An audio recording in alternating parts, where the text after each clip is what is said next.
আসসালামু আলাইকুম। সবাই কেমন আছেন? আশা করি সবাই ভালো আছেন। আলহামদুলিল্লাহ আমরাও ভালো আছি। যে যেখান থেকে আমাদের ভিডিওগুলো দেখেন সবাইকে অনেক ধন্যবাদ। গুরুত্বপূর্ণ একটা ভিডিও নিয়ে চলে আসি। আজকের ভিডিওতে আমি আলোচনা করব দেশি মুরগি বলুন, সব জাতের মুরগি বলুন, ডায়রিয়া, পাতলা পায়খানা, দেখা গেছে চুনা পায়খানা, তো এগুলা কিভাবে সমাধান করবেন আপনি একটি পাতার মাধ্যমে।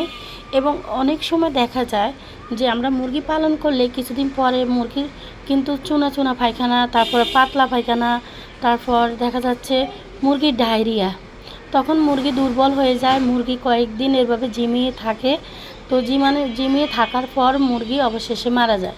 তো আমরা এই রোগ থেকে মুক্তি পাবো শুধু একটা মাত্র পাতা দিয়ে, যে পাতাটা সবাই চিনেন এবং সব জায়গায় কিন্তু এই এই পাতাটা পাওয়া যায়। তো এক এক জায়গায় এক এক নাম। তো আমরা সবসময় প্রাকৃতিকভাবে মুরগি পালন করি, যার কারণে আমরা প্রাকৃতিকভাবে মুরগিকে চিকিৎসা করে থাকি। তো যারা আমাদের ভিডিও প্রথম থেকে দেখতেছেন তারা জানেন যে আমরা দেশি মুরগি পালন করি প্রাকৃতিকভাবে। তো প্রাকৃতিক চিকিৎসার মাধ্যমে মুরগি কখনোই মারা যায় না।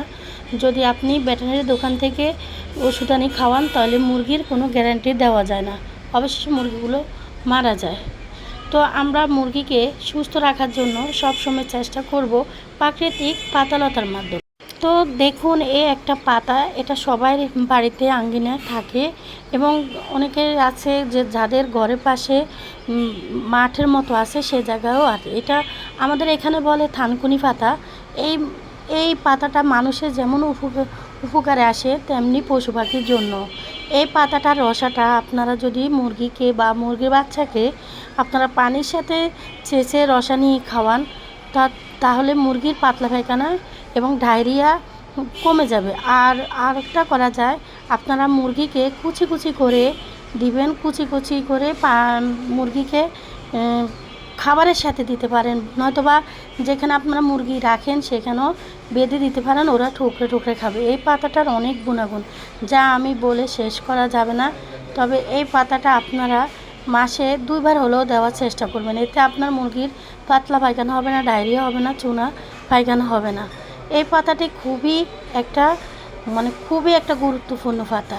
আর এই পাতাটি খাওয়ানোর নিয়ম হচ্ছে, সর্বপ্রথম পাতাটা ধুয়ে আপনারা চেঁচে রসাটা নিয়ে 1 লিটার পানির সাথে আপনারা 7-8টা বা 8-10টা পাতার রস দিয়ে দিবেন। এতে কোনো মুরগির কোনো খারাপ কিছু হবে না, ইনশাল্লাহ মুরগি সুস্থ থাকবে। যখন মুরগির বাচ্চাকেও এটা দিবেন তখনও দেখবেন মুরগির বাচ্চা এই ধরনের সমস্যাগুলো হবে না। দেখা গেছে আমরা যারা মুরগি পালন করি মুরগির বাচ্চার পাতলা পায়খানা হয়, চুনা পায়খানা হয়, মিঠের মতো আঠা আঠা পায়খানা হয়, তখনও আপনারা যদি এই পাতাটার রস খাবান মুরগির বাচ্চা সুস্থ থাকবে, ভালো থাকবে। তো এই পাতাটা আরও একটা উপকারে আসে, যেটা আপনারা হয়তো আর কখনো শুনেন নাই, তবে এখন শুনলে অবাক হয়ে যাবেন। এই পাতাটা যখন অনেক সময় দেখা যায় আমাদের মুরগি ঠুকরি করে চুলায় ফেলায়, অনেক সময় দেখা যায় কিছু শিয়ালে ধরছে, কাকে ধরছে, জায়গাটা ক্ষত হয়ে যায়, চুলায় যায়, আবার বেড়ালে কামড় দিছে বা কুকুরে কামড় দিছে। কিন্তু আপনারা যদি তখন মুরগির ওই জায়গাটা যদি ক্ষতস্থানে যদি চ্যাবলন দিয়ে বা পরিষ্কার করে আপনারা এই পাতাটার রস লাগিয়ে দেন কয়েকদিন, দেখবেন আপনার মুরগির বাচ্চাগুলো সুস্থ হয়ে যাবে, বড় মুরগি সুস্থ হয়ে যাবে।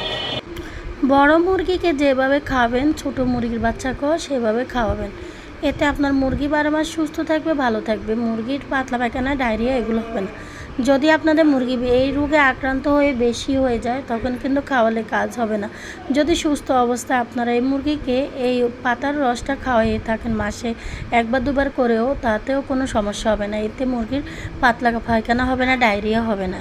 তো আজকে আমি আলোচনা করছি যে মুরগির পাতলা পায়খানা, ডায়রিয়া এবং ক্ষতস্থানে এই পাতাটার রস লাগালে কি হয়। ক্ষতস্থানে আপনারা এটা রস দিতে পারেন, নয়তোবা একটু বেটে সামান্য হলুদের গুঁড়া সাথে দিয়ে দিতে পারেন। এতে আপনার মুরগির ক্ষতস্থান ভালো হয়ে যাবে, দ্রুত মুরগি সুস্থ হয়ে যাবে। আর আপনারা যদি এভাবে মুরগি পালন করতে থাকেন তাহলে আপনাদের মুরগি মারা যাবে না, সুস্থ থাকবে 12 মাস। অনেকে প্রশ্ন করেন আমাদের মুরগি কেন মারা যায় না। তো আমরা অনেক কষ্ট করে অনেক পরিশ্রম করে মুরগি পালন করি, যার ফলে আমাদের মুরগির বাচ্চাগুলো সুস্থ থাকে, দ্রুত বড় হয়, ভালো থাকে। এবং আমরা প্রাকৃতিকভাবে মুরগি পালন করে থাকি। প্রাকৃতিক ওষুধে মুরগি পালন করলে অনেক কিছু অনেক রোগের সমাধান করা যায়। আর যদি ভেটেরিনারি দোকান থেকে ওষুধ আনি মুরগি পালন করা হয়, তাহলে কিন্তু আপনার মুরগিগুলো অনেক রোগে আক্রান্ত হবে। একটার জন্য ওষুধ খাওয়ালে আরেকটা ওতে সমস্যা দেখা দেয়, যার কারণে আমরা সবসময় প্রাকৃতিক চিকিৎসাটা করে থাকি এবং চেষ্টা করি কোন পাতার রস খাওয়ালে কি হয় আগে ভালো করে জেনে বুঝে তারপরে আমরা খাওয়াই। এবং আমরা না জেনে মুরগির চিকিৎসা করি না। আমাদের প্রতিটা মুরগি আমরা প্রাকৃতিকভাবে পালন করি এবং প্রাকৃতিক চিকিৎসা করি।